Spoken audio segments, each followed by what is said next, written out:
चलो देखो, सबसे पहले हम लोग यहाँ पर समझेंगे एक नया वर्ड आया हुआ है इनडेफिनिट।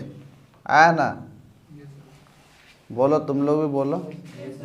इनडेफिनिट। इनडेफिनिट जो होता है, शायद तुम लोग पढ़ा भी होगा, डेफिनिट और इनडेफिनिट पढ़ा है, सुना होगा। डेफिनिट का मतलब होता है जैसे कि तुमको कोई भी फ्रेंड कहीं जाने के लिए बुलाता है तो तुम लोग भी इस तरह यूज करता है, लेकिन मतलब पता नहीं होता है, लेकिन तुम लोग यूज करता है। किस लिए यूज करता है कि तुमको कोई बुलाया या तो फिर कोई तुमको इनवाइट किया और फिर तुमको कहता है कि तुम ठीक है आना शादी में, तो तुम बोलता ठीक है हम डेफिनेट जाएंगे। तो फिर पता लगा सकता है कि डेफिनेट का अर्थ क्या हुआ होगा जो तुम बोला कि डेफिनेट हम जाएंगे। कोई बता सकता है? निश्चित, बिल्कुल सही बताया। डेफिनेट का मतलब होता है पक्का, निश्चित। डेफिनेट का मतलब क्या होता है? पक्का, निश्चित। इसीलिए प्रयोग करते हैं। कहीं तुम लोग भी बोला होगा अथवा फिर कहीं ना कहीं सुना तो जरूर ही होगा, फिर है कि नहीं? अगर जहाँ डेफिनेट का मतलब पक्का होता है, निश्चित होता है, तो फिर इनडेफिनेट का हो सकता है कि उसका उल्टा होता होगा। यही मतलब हुआ ना। इनडेफिनेट का मतलब क्या होता है? इसका उल्टा, अनिश्चित, मतलब पता नहीं। ठीक। अगर जहाँ ये इनडेफिनेट हम किसी भी व्यक्ति को या हम कभी बोले नहीं हैं कि ठीक है इनडेफिनेट जाएंगे, ऐसा कभी बोले हैं? नहीं बोले हैं। लेकिन डेफिनेट जाएंगे ये शब्द का प्रयोग हम लोग जरूर ही किए हैं। तो प्रोनाउन तो समझता ही होगा कि प्रोनाउन किसको बोलते हैं। नाउन के बदले में जो प्रयोग किया जाता है उसी को क्या कहा जाता है? प्रोनाउन। समझा बात को? तो इस बेसिस पर there are two type of pronoun, definite pronoun and indefinite pronoun. Definite pronoun का मतलब कोई भी चीज को पक्का दर्शाता है, निश्चित को दर्शाता है। समझ में आया बात को? और कोई भी चीज को अगर जब निश्चित को नहीं दर्शाता है, इसका मतलब वो क्या कहलाता है? Indefinite pronoun. समझ में आया बात को? तुम लोग ये चीज देखा होगा, indefinite pronoun like. Indefinite pronoun like का मतलब क्या होता है? जैसे, या फिर उदाहरण के लिए, है कि नहीं? तो यहाँ पर तुम देख सकता है, तुम कोई इंग्लिश का बुक देखा होगा या फिर कहीं पर तुम लोग सुना होगा, ट्रांसलेशन वगैरह बनाया होगा। हाँ, एवरीवन, ईच, नो वन, ये सब सुना होगा या फिर देखा है कहीं कोई किताब में, तो जरूर ही देखा होगा। ईच, नाइदर, यहाँ पे neither, either, everyone, everybody, anyone, anybody, nobody, somebody, someone, no one are singular. इसके अलावे और भी इंडेफिनिट प्रोनाउन होता है। हम जो इतना जो अंडरलाइन जो किए हैं, हर एक वर्ड के नीचे जो लिखे हैं, यह तुम्हारा एक प्रोनाउन है। समझना हम क्या बोल रहे हैं। जिस तरह की हम एक सेंटेंस लिखते हैं, वह बहुत अच्छा है, वह बहुत अच्छा है, तो इसका ट्रांसलेशन बनाते हैं ना, ही इज वेरी गुड। वह बहुत अच्छा है, इसका ट्रांसलेशन क्या करते हैं इंग्लिश में? He is very good. तो ही जो है यहाँ पर क्या है? प्रोनाउन है। ही क्या है यहाँ पर? प्रोनाउन है। उसी तरह हम लोग ही के बदले में यहाँ पर ये सब का प्रयोग करते हैं। समझा बात को? अभी हम उदाहरण लिखवाएंगे नीचे, अभी ये कंप्लीट हो जाएगा पढ़ा के, उसके बाद उदाहरण एग्जाम्पल लिखवाएंगे, फिर वहाँ पर क्लियर हो जाएगा। ठीक है। ये जो ईच है तुम्हारा, ईच का मतलब प्रत्येक, प्रत्येक का मतलब हर एक। क्या पता चल रहा है कि मतलब कि कोई एक के ऊपर हम लोग यहाँ पर कह रहे हैं, मतलब कि कोई निश्चित नहीं है, कोई निश्चित नहीं है। अगर जब निश्चित होता तो उसका नाम होता, फिर निश्चित होता तो उसका नाम होता है कि नहीं? नहीं कि वो काम कर रहा है, ये पढ़ रहा है, वो पढ़ रहा है, ये कर रहा है। लेकिन यहाँ पे इनडेफिनिट प्रोनाउन है, मतलब पक्का वाला कुछ नहीं है कि ये काम वही कर रहा है, ये काम वो नहीं कर रहा है। समझा बात को? तो ये जितना भी हम तुमको अंडरलाइन किए हुए हैं, ईच का मतलब हो गया प्रत्येक, आइदर का मतलब या तो, नाइदर मतलब ना तो, ये एवरीवन का मतलब हो गया हर कोई, हर एक। ठीक। एवरीबॉडी का भी मतलब हो गया हर एक। ठीक। एनीवन का मतलब हो गया कोई, ये एनीबॉडी का मतलब भी हो गया कोई भी। नोबडी का मतलब हो गया कोई नहीं, और समबडी का मतलब हो गया कोई। समवन का मतलब हो गया, इसका भी मतलब हो गया कोई। नो वन का मतलब हो गया कोई नहीं। समझा? तो ये सब अगर जहाँ शब्द मिले सेंटेंस में एज ए सब्जेक्ट के रूप में रहेगा, सेंटेंस में एज ए सब्जेक्ट के रूप में ये सब तुम्हारा रहेगा। समझ में आया बात को? और जब सेंटेंस एक जब लिखा जाएगा, या तो फिर बुक में लिखा हुआ होगा या तो जब कोई बोर्ड में हम लिखें, तो देख लेना कि सेंटेंस में अगर जहाँ ये सब चीज़ अगर जहाँ आ रहा है ना, तो समझ जाना कि यह सब सिंगुलर है। यह सब क्या है? सिंगुलर है। और जब इसके साथ हेल्पिंग वर्ब का प्रयोग करो अथवा मैन वर्ब का प्रयोग करो, there are two type of verb, helping verb is first and second is main verb. Main verb का 5 गो फॉर्म होता है, 5 गो फॉर्म को छोड़ दो। याद रखो V1 और V5, चूंकि सिंगुलर नंबर और प्लूरल नंबर V1 और V5 भी होता है। समझा बात को? अगर जहां ये सिंगुलर है तो बताओ मैन वर्ब का V1 प्रयोग होगा या V5 प्रयोग होगा? हाँ, V5 प्रयोग होगा। V1 कौन बोला? ना बोला कोई बोला? V1 तुम्हारा प्लूरल नंबर है, और पहले ही हम ये चीज को बतला दिए हैं, यहाँ पर भी हम बतला दिए हैं, लिखा है ना कि ये जितना भी तुम्हारा इंडेफिनिट प्रोनाउन है ये सब क्या है? सिंगुलर। और रिक्वायर का मतलब होता है चाहना, मतलब चाहता है या फिर उसको चाहिए, लगता है। ठीक, तो रिक्वायर या जरूरत, रिक्वायर का क्या होता है? जरूरत। रिक्वायर शब्द का कभी सुना है प्रयोग करते हुए? जब कभी शादी विवाह कोई पार्टी फंक्शन होता है तो तुम लोग सुना होगा कि ना हमको इतना चीज का रिक्वायरमेंट है, तो यही रिक्वायर से ना फिर वो रिक्वायरमेंट बनता है। तो रिक्वायरमेंट का मतलब क्या हो गया? जरूरत। समझा बात को? तो जब ये सब जितना भी अंडरलाइन किए हैं इंडेफिनिट प्रोनाउन, ये सब तुम्हारा क्या है? Singular number. और इसीलिए यहाँ पर तुम्हारा कौन सा वर्ब का प्रयोग होगा? सिंगुलर नंबर का। समझा बात को? अब ये सब अगर जहाँ रहेगा तो तुमको पता चल जाएगा कि ये सिंगुलर है और उसके साथ सिंगुलर वाला वर्ब का ही प्रयोग करना है। समझा? कुछ वैसा भी है जो कि वहाँ पर तुम्हारा प्लूरल वर्ब का प्रयोग होता है, तो वो बाद में हम लोग पढ़ेंगे। दूसरा पॉइंट यहाँ पे लिखा हुआ है, an indefinite pronoun does not refer to specific person. अभी जो चीज़ हम पहले हिंदी में बोले थे वही चीज़ यहाँ पर हम लोग इंग्लिश में लिखे हुए हैं। क्या इंग्लिश में लिखे हुए हैं? एन इंडेफिनिट प्रोनाउन, जितना भी इंडेफिनिट प्रोनाउन ऊपर में तुम्हारा लिखा हुआ है, जितना भी इंडेफिनिट प्रोनाउन यहाँ पर ये सब लिखा है ना, वही कह रहा है कि एन इंडेफिनिट प्रोनाउन, जितना भी इंडेफिनिट प्रोनाउन है, इंडेफिनिट प्रोनाउन और निश्चित, हम उसको बढ़िया से जानते हैं ना, निश्चित कोई भी चीज़ नहीं है। तो इंडेफिनिट प्रोनाउन जितना भी है बोलता है डज नॉट रेफर। रेफर का मतलब, रेफर शब्द कहीं सुना है? ना सुना है ना? हम सुना देंगे अभी। तुम लोग सब कोई सुना है, जानता है। रेफरल हॉस्पिटल जानता है? रेफरल हॉस्पिटल में इलाज नहीं होता। कटोरिया हमारा रेफरल हॉस्पिटल है, यहाँ पे इलाज होता है? नहीं होता है। यहाँ अगर जहाँ डॉक्टर MBBS भी होगा तो तुम जाएगा ना, यहाँ पर तुमको रेफर कर देगा। क्या कर देगा? रेफर। किसी तरह हाथ टूटा है, बैंडेज वगैरह कर देगा, रेफर कर देगा भागलपुर, बांका, देवघर, तुम दूसरे जगह चले जाओ। लेकिन कतनों वो लोग जानकार होगा तो इलाज नहीं करेगा। समझा? अब पैसा ढेरी उन लोग कमाता है। एगो हम लोग का वो क्या कहते हैं हॉस्पिटल का अभी जो वर्तमान में जो प्रभारी जो है, मतलब कि प्रभार होता है ना, अब हर एक स्कूल का एगो प्रभारी होता है, हेड होता है ना, उसी तरह हर एक संस्था का एगो हेड होता है। पुलिस में, थाना में भी एगो हेड होता है, प्रभारी जिसको बोलते हैं। हॉस्पिटल में प्रभारी होता है।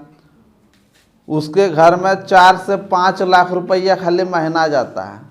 उसके पूरा फैमिली का महीना कमाता है 4 से 5 लाख टका, और उसका फैमिली में हर मेंबर सरकारी नौकरी है। बता, हर कोई उसके फैमिली मेंबर का सरकारी नौकरी है। 4 से 5 लाख रुपया महीना जाता है। सरकार को अपना ब्यौरा दे रहा था कि हम इतना कमाते हैं, इतना मेरे पास पैसा है। बता। और इलाज लेकिन नहीं करेगा, सब पढ़ा लिखा लेकिन इलाज को नहीं करेगा। तो रेफर का मतलब हम यहाँ समझ गए कि भेजना होता है या फिर जाता है। समझ में आया रेफर का मतलब क्या होता है? तो यहाँ की लिखा हुआ है कि एन इंडेफिनिट प्रोनाउन, जितना भी इंडेफिनिट प्रोनाउन है, does not refer to specific, मतलब ये चीज को नहीं बतलाता है कि स्पेसिफिक पर्सन का मतलब होता है कोई खास।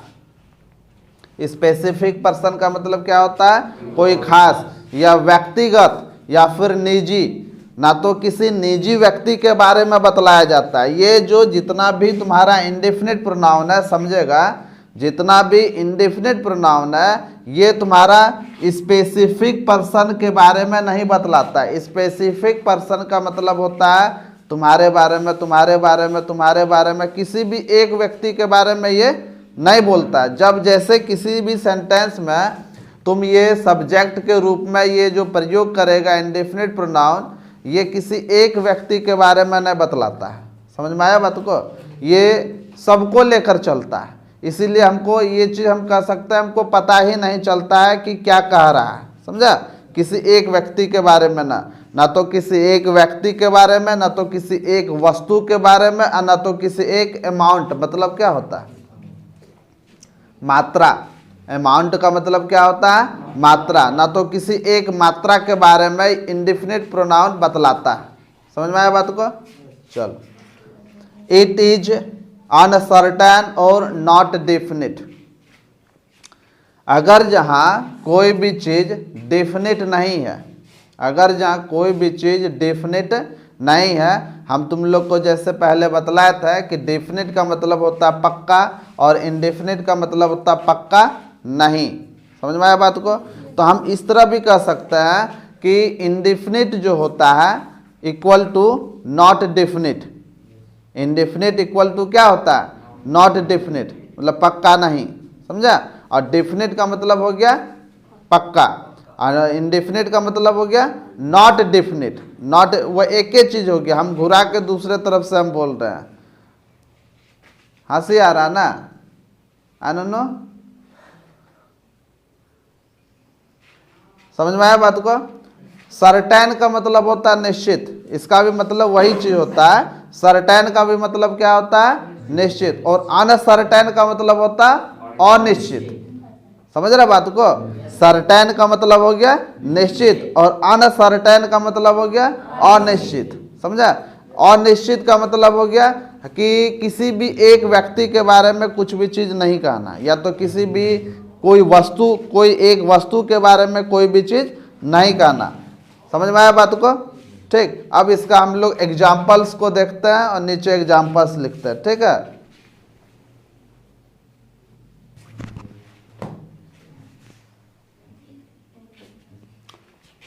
हाँ, तो ये तुम्हारा इंडेफिनिट प्रोनाउन है और इंडेफिनिट प्रोनाउन का हम लोग देख रहे हैं एग्जाम्पल्स। हम सबका एग्जाम्पल्स तो नहीं लिखे हैं, जितना भी इंडेफिनिट प्रोनाउन हम तुम लोग को लिखवाए हैं उनमें से कुछ है इंडेफिनिट प्रोनाउन जिसका एग्जाम्पल हम लिखवाए हैं।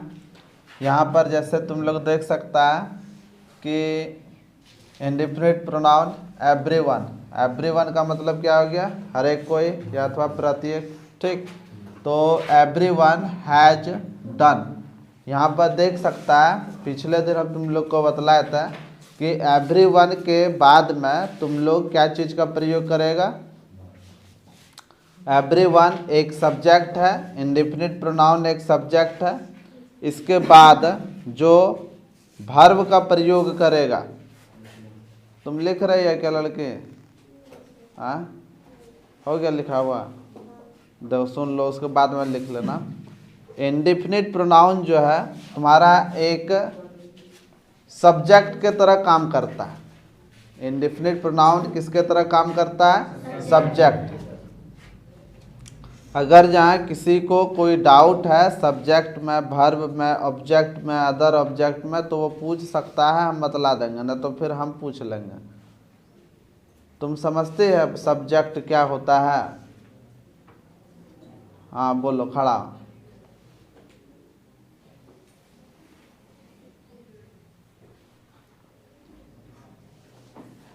बोलो, सब्जेक्ट क्या होता है?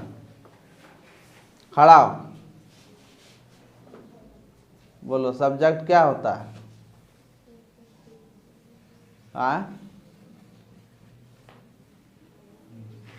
जवाब दे पाएगी? ना दे पाएगी ना? या तो फिर हम नहीं समझा पा रहे हैं या तो फिर तुम नहीं समझ पा रहे हो। क्या दुबे को काम हो रहा है? तुम बताओ नुनो, खड़ा हो। तुम्हारा वीडियो ना बन रहा, मेरा बन रहा वीडियो। खड़ा न तुम कैमरा के पीछे है। बोलो बताओ सब्जेक्ट किसको बोलते हैं?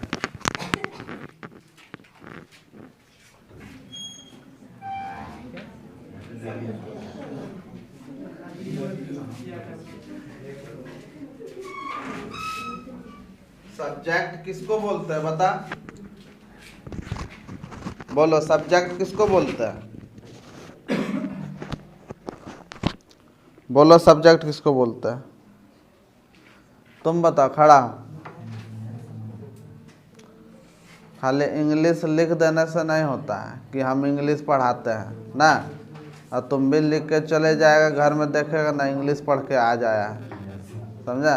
ऐसे ना होता है। क्या गलत बोले सही बोले? बता सब्जेक्ट किसको बोलते हैं? बोलो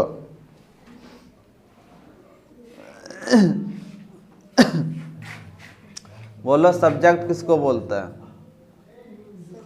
टाइम वेस्ट हो रहा है, जानती है बोल दो। नहीं जानते हैं सर, नहीं जानती है। जानती है बोलो, नहीं जानते है बोलो, नहीं जानते हैं बोलो।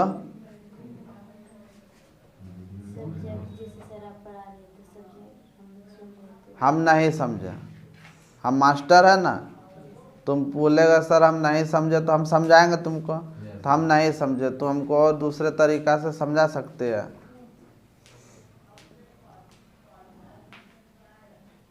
जैसे तुम भी तो बोल रहे हो, तुम भी तो एक सब्जेक्ट हो गए, जिस तरह तो हमको बोल रहे हैं। बता और किसी तरह समझा सकती है? नहीं, ठीक है। तुम बता दोनों, तुम बोलो। तुम एक बोल रहे, खड़ा हो ना। बोलो बोलो सब्जेक्ट बता सकते हैं किसको बोलते हैं?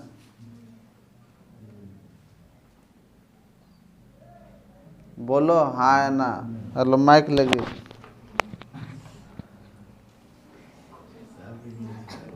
हाँ वो सबका खबर ले आएगा, देखना ना। खाली किताब स्टार्ट होने दो तब बतलाएंगे, देखना ना। बोलो तुम बोलो सब्जेक्ट किसको बोलते हैं? जैसे राम खाना खा रहे थे, जैसे राम सब्जेक्ट हो गया। अच्छा, और किसी दूसरे प्रकार से समझा सकती है? नहीं, ठीक है, बैठ जा। तुम बता। किसी सेंटेंस में जो नाउन आता है उससे हम कह सकते हैं कि वो सब्जेक्ट है, या फिर एक ऐसे भी हम समझ सकते हैं हु से हम कौन से प्रश्न करते हैं हु से, तो उससे पता चल जाता है कि सब्जेक्ट कौन है। जैसे राम घर जा रहा है, कौन घर जा रहा है, तो राम घर जा रहा है, तो ऐसे हम सब्जेक्ट को पहचान। अच्छा ठीक है, बहुत बढ़िया तुम समझाए। और कोई एग्जाम्पल के साथ बता सकते हैं? हाँ, बहुत बढ़िया बोले। और कोई एग्जाम्पल के साथ में? हाँ, जैसे कि सीता खाना बना रही है, कौन खाना बना रही है? सीता। बहुत बढ़िया, बैठ जा, बैठ जा, तुम लोग सब बैठ जाओ। देखो हम भी इसी तरह समझाते हैं जिस तरह ये लड़की समझाए, है ना। किसी भी सेंटेंस में हम कई बार बोले हैं, कई बार, हजारों बार बोले। जब से हम पढ़ा रहे 1-1.5-2 महीना हो गया, हम डेली बोलते हैं कि पूछो पूछो पूछो पूछो। किसी का कुछ ना लेगा, उल्टा दे के जाएगा पैसा लेके, तुम कुछ ना जाएगा, पढ़ भी ना पाएगा, उल्टा पैसा दे के तुम चल जाएगा, समझा। तो बेहतर है अगर जन सीखना है तो बढ़िया से सीखो, अगर जन नहीं सीखना है तो घर में बैठ जा, काहे झुट्टो पैसा बर्बाद कर रहा है। वही पैसा जो के रखेगा बैंकुआ में, फिक्स डिपॉजिट कर देगा, डबल हो जाएगा, शादी भी हम काम करेगा। कि गलत बोले के बता? हाँ, वही वाला पैसा काहे झुट्टो माँ बाप को परेशान कर रहा है। सिर्फ दूरी नापने से ये नहीं कि मेरा बच्चा पढ़ने जा रहा है। हम क्या बोले, एक ही शब्द पढ़ो लेकिन उसको सीख कर जाओ। कोई सेंटेंस होता है, कोई वाक्य होता है, कुछ तो काम करता होगा, चाहे अच्छा काम करता रहे चाहे खराब काम करता रहे, कुछ ना कुछ तो काम करता होगा। समझ रहा बात को हम क्या बोल रहे हैं? जैसे कि यही एगो सेंटेंस, कोई भी तुम सेंटेंस ले लो, उस सेंटेंस में काम होता होगा, और काम जब होता होगा तो कोई ना कोई तो काम करता होगा। अगर जहां हम ऐसे भी पिछले बार बोले थे, अगर जहां घर बना है तो इसका मतलब जरूर है कि घर में कोई ना कोई रहता होगा, कंफर्म है ना। उसी तरह कोई एक सेंटेंस है तो उस सेंटेंस में एगो होगा काम करने वाला, होगा कि नहीं होगा? एक होगा उसमें काम करने वाला और एगो होगा काम कर रहा, तो फिर क्या कर रहा है? तो जो काम कर रहा है वही तुम्हारा सब्जेक्ट कहलाता है। जो काम कर रहा है वो क्या कहलाता है? सब्जेक्ट। और वो जो सब्जेक्ट है वो कुछ ना कुछ काम तो जरूर करता होगा, चाहे अच्छा काम करे चाहे खराब काम करे चाहे गलत काम करे, वही काम उस सब्जेक्ट के लिए तुम्हारा वर्ब कहलाएगा। समझ में आया बात को ना? तुम लोग को शर्म लगना चाहिए, लेकिन पूछेंगे ना सर, कतनो कुछ हो जाएगा लेकिन पूछेंगे ना। प्रतिष्ठा वाला सर बात है, क्या आप बोल दिए सर ना? बोलो यह ना, प्रतिष्ठा वाला सर बात है, हम लोग का भी तो प्रतिष्ठा है, पूछेंगे कैसे सर? और जब तक पूछेगा ना भीख भी ना मिलेगा। मिलेगा भीख? ना मिलेगा ना, तो मुंह गुंगा करना पड़ेगा, इशारा बात करना पड़ेगा। मुंह में आवाज़ भी रहेगा, नहीं बोलने का हिम्मत अगर जाए तो इशारा बोलना पड़ेगा। समझा बात को? हाँ, याद रखना। यहाँ पर देखो एवरीवन, ये तुम्हारा एवरीवन एक सब्जेक्ट है, ठीक है। यहाँ पर देखो रूल को याद करो, सब्जेक्ट प्लस हैज का प्रयोग किए हैं। ये तुम्हारा डन जो प्रयोग हुआ है, डू V1 है, डिड V2 है, डन V3 है। ये तुम्हारा पता चल गया कि डन कौन सा ये वर्ब है, V3 है। अब देखो तो इसका जब हिंदी होगा कौन सा टेंस और कौन सा सेंटेंस में होगा, बता तो कोई बता सकता है? Subject plus has plus V3 कहीं पर प्रयोग किया है तुम लोग? सेंटेंस स्ट्रक्चर लिखा है? लिखा है ना? कौन सा है बताना? प्रेजेंट परफेक्ट है। कौन सा है ये? Present perfect. समझ में आ रहा है लड़के? नहीं आता? आता तो जवाब देता ना, न देता? सिंपल सा बात समझो, हम जो भी बात बोलेंगे क्लियर बोलेंगे। अगर जब हम खाना खा के आएंगे तो पेट भरेगा, पेट भरा हुआ रहेगा, क्या गलत बोले? क्या बुरा लगता होगा? पढ़ो, इसलिए बोलते हैं कि हम कमाते हैं, हमको पता है कि कमाने में किस तरह लगता है। तुम लोग ना कमाता है? नहीं, तुम लोग गवाता है। हर एक कोई गवाता है, लड़का कमाता है, किसी का शायद ही माँ होगी जो कि कमाती होगी। मेरी मम्मी भी कमाती है, हॉस्पिटल में काम करती है ना, आशा है। और भी किसी का कमाता होगा, लेकिन बहुत ही लेस नंबर ऑफ लेस होगा जो कि लेडीज महिलाएं कमाती होगी, अधिकतर पुरुष ही कमाता है कि नहीं? तो ये तुम्हारा सब्जेक्ट प्लस हैज या हैव हो गया तुम्हारा। ये किस में हिंदी होगा? प्रेजेंट परफेक्ट में होगा कि नहीं होगा? एवरीवन हैज डन हिज और हर होमवर्क, या तो लड़का के लिए या तो फिर लड़की के लिए। लड़का के लिए हो गया उसका का इंग्लिश हिज, लड़का के लिए उसका का इंग्लिश क्या हो गया? हिज। और लड़की के लिए उसकी का इंग्लिश हो गया हर। एवरीवन हैज डन, हर एक कोई ने उनका होमवर्क बनाया। या तो लड़का के लिए बोल दो या तो लड़की के लिए। समझा बात को? या तो फिर इसको क्या बोलते हैं? प्रेजेंट परफेक्ट का हिंदी किस में होता है? हाँ, चुका है, चुकी है ना, उसी में ना। तो इस तरह भी बोल सकता है, हर एक ने उसका या उसकी होमवर्क गृह कार्य को बना चुका है, बोल सकता है ना। थोड़ा सा ध्यान देना ही पड़ेगा। सब कुछ मेरे ऊपर छोड़ देगा कि ना सर पढ़ा के ख़त्म, तो हम पढ़ा के सब करिए देंगे, लेकिन तुमसे ख़त्म क्या हुआ ये चीज़ को देखो। हमसे तो सब खत्म हो जाएगा। ये मत सोचो कि ना टेंस तो ख़त्म हो ही नहीं गया, वो ख़त्म मेरे से हुआ, तुमरे से क्या ख़त्म हुआ है। दूसरा सेंटेंस है समबडी। समबडी का मतलब हो गया कुछ। समबडी का मतलब क्या हो गया? कुछ। वैसे में से कुछ, वैसा कोई आदमी है या तो वैसा कोई वस्तु है, उसमें से कुछ। समबडी। कुछ हैज लेफ्ट। देखो यहाँ पर लेफ्ट जो है तुम्हारा V3 है, सब्जेक्ट प्लस हैज या have plus V3 her purse. Left का मतलब क्या होता है पता है? लीव का मतलब होता है छोड़ना, लीव का मतलब क्या होता है? छोड़ना। और लेफ्ट तुम्हारा V3 है, छोड़ दिया। लेफ्ट क्या है तुम्हारा? V3 है, छोड़ दिया। यहाँ पर लिखा हुआ है somebody मतलब कोई, somebody मतलब कोई। तुम ही लोग यहाँ पर बैठा हुआ है, कोई पर्स या मोबाइल लेकर आया होगा, ठीक। तो अगर जहाँ तुम्हारा मोबाइल अगर जहाँ छूट गया है तो हम यहाँ पर इस मोबाइल के जगह पर क्या लिख देंगे? मोबाइल। पर्स के जगह पर क्या लिख देंगे? मोबाइल। क्या हो गया? somebody has left her mobile. अब बताओ कि ये जो सेंटेंस है लड़का के लिए है या लड़की के लिए है? लड़की के लिए है, चूंकि हर का प्रयोग किया गया यहाँ पर। अगर जहाँ हर है तो लड़की का मोबाइल छूटा होगा, है ना। पर्स तो लड़की ये सब रखता है, इसीलिए हर हम यहाँ पर लिखे थे, समझा ना। तो पर्स अगर जहाँ लड़का तो कोई रखता है, कोई किसी के पास है? अगर जब 5 टका भी होगा तो लड़की पर्स से हम रखेगी, है ना। हाँ।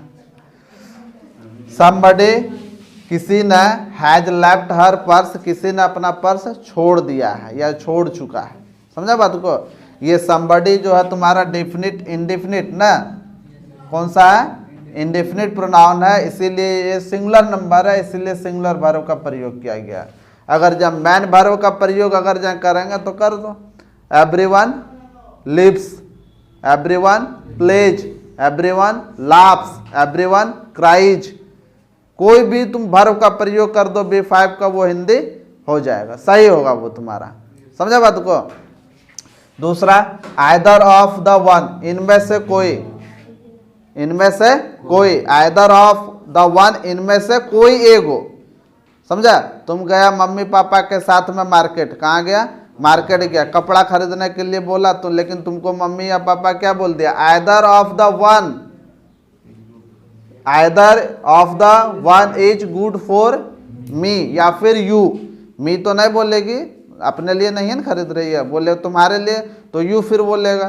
तो आइदर ऑफ द वन, इनमें से एक अच्छा है, इनमें से एक। मतलब आइदर ऑफ द वन का मतलब हो गया इनमें से कोई या ये सब में से कोई एगो मेरे लिए अच्छा है। कोई लड़की है या फिर कोई महिला या पुरुष या कोई लड़का या लड़की है, वो बोलता है आइदर ऑफ द वन, इनमें से कोई इज गुड फॉर मी, मेरे लिए अच्छा है, समझा बात को। ये आइदर तुम्हारा सिंगुलर नंबर इंडेफिनिट प्रोनाउन है, इसीलिए यहाँ पर क्या प्रयोग किया गया है? इज का। और जरूरी नहीं है कि इंडेफिनिट प्रोनाउन अगर जहाँ शुरू में है या अंत में है या बीच में है उसके बादे में तुम्हारा वर्ब का प्रयोग होगा, ऐसा कोई जरूरी नहीं है। ऊपर वाला सेंटेंस में देखो कि ये एवरीवन इंडेफिनिट प्रोनाउन जो है इसके बाद तुरंत हेल्पिंग वर्ब का प्रयोग हो गया, लेकिन यहाँ पर आइदर में जो इंडेफिनिट प्रोनाउन जो है तुम्हारा, उसके कई 2 सेंटेंस 3 सेंटेंस के बाद में ये इज का प्रयोग हुआ है। समझ में आया बात को हम क्या बोल रहे हैं? हाँ, तो ऐसा कोई जरूरी नहीं है, हम तुमको बस इतना समझाएं। और जब भी आइदर वाला जब बनेगा ना तो 1 of the 2, 1 of the 1, 1 of the 3, 1 of the 5, 1 of the 100, इसी तरह कुछ होगा उसमें। आइदर जहाँ रहेगा तो 1 ऑफ द 1, 1 ऑफ द 3, 4, 5 इस तरह कुछ रहेगा वहाँ पर, ठीक है। दूसरा होगा नाइदर ऑफ द वन, इनमें से कोई नहीं, इनमें से कोई नहीं इज गुड फॉर मी, अच्छा है, इनमें से कोई नहीं मेरे लिए अच्छा है। तो यहाँ पर नाइदर इंडेफिनिट प्रोनाउन है, इसीलिए तुम्हारा यहाँ पर जो हेल्पिंग वर्ब का जो प्रयोग किया, सॉरी ये नहीं, हेल्पिंग वर्ब का जो प्रयोग किया गया है ये तुम्हारा इज सिंगुलर नंबर लगेगा, समझा। कहीं ना कहीं तुमको ये इंडेफिनिट प्रोनाउन भेंट होगा, जब इंग्लिश का जब हम लोग बुक पढ़ेंगे कहीं ना कहीं ये भेंट होगा, और हम उस समय हमको याद रहेगा और उस समय हम इस चीज़ का चर्चा करेंगे, समझा बात को। हम पूछेंगे तभी तुम लोग से कि ये कौन सा प्रोनाउन है, अगर जहाँ ये प्रोनाउन है सिंगुलर है कि प्लूरल है, अगर जहाँ सिंगुलर है तो कौन से वर्ब का प्रयोग होगा, समझा बात को। देखो टेस्ट लेंगे, समझा। अब तो ये इंग्लिश तो कोई वैसा सब्जेक्ट तो ना है जो कि हम क्वेश्चन उसके ऊपर बना, तो इसी तरह पढ़ाते पढ़ाते खड़ा करके हम किसी को पूछ लेंगे, समझा। अब फिजिक्स केमिस्ट्री मैथ बायोलॉजी अगर जब कोई दूसरा होता है तो उसमें टेस्ट वगैरह क्वेश्चन वगैरह बनाते हैं उसमें, तो इसमें ऐसा ये खड़ा होकर पूछ लेंगे हम, ठीक। नो वन का मतलब होता है कोई नहीं, नो वन का मतलब क्या होता है? कोई नहीं। और यह एक इंडेफिनिट प्रोनाउन है, यह एक इंडेफिनिट प्रोनाउन है। No one is happy these days, बिल्कुल सही बात है। नो वन कोई नहीं खुश है। नो वन हैप्पी का मतलब क्या होता है? कोई नहीं खुश है। देखो तो नो वन का मतलब कोई नहीं, इज का मतलब है, और हैप्पी मतलब खुश। कोई नहीं खुश है, क्या लिखा हुआ है ना, स्पष्ट लिखा हुआ है, कोई नहीं खुश है। दीज डेज मतलब कि आजकल के दिनों में, या तो फिर अभी जो प्रेजेंट डे जो चल रहा है, अभी जो आजकल जो गुजर रहा है, तो मतलब कि आजकल कोई खुश है? सबके चेहरा उदासी लगा हुआ, लटका हुआ है कि ना लटका हुआ है। हाँ, तो खुश इसलिए नहीं है, कई सारा कारण है कि ना, सामाजिक है, पारिवारिक है, मानसिक है, कई तरह का समस्या है जिसके वजह से हम लोग कहीं ना कहीं उलझे हुए हैं। यहाँ पर खुश है, हम यहाँ पर पढ़ा रहे हैं, तो तुम लोग को लगता है कि ना हंसी। देखो मेरा एक ही चीज़ मोटो होता है कि तुम लोग को किसी तरह हंसाना, हंसते रहना। बहुत वैसा लड़का लड़की है, खुद हम ही हो सकते हैं कि घर से आए तो तुम्हें मैं हो गया, यहाँ पर पढ़ाने के लिए आ गए हैं घर में। तो यहाँ पर जब तक तुम लोग का हम लोग का हमारा मूड जब तक फ्रेश नहीं होगा, तब तक हम लोग कुछ पढ़ ही नहीं पाएंगे। समझा? जरूरी नहीं है कि पढ़ना ही जरूरी है, जरूरी है कि वो जो पढ़ेंगे वो कैसे, रास्ता तो सही होना चाहिए ना। इसीलिए हम लोग खुश मिजाज होना चाहिए। घर में तुम कुछ करो, कोई मार दे, तुम किसी को मार के आ गया, लेकिन यहाँ पर खुश मिजाज रहो।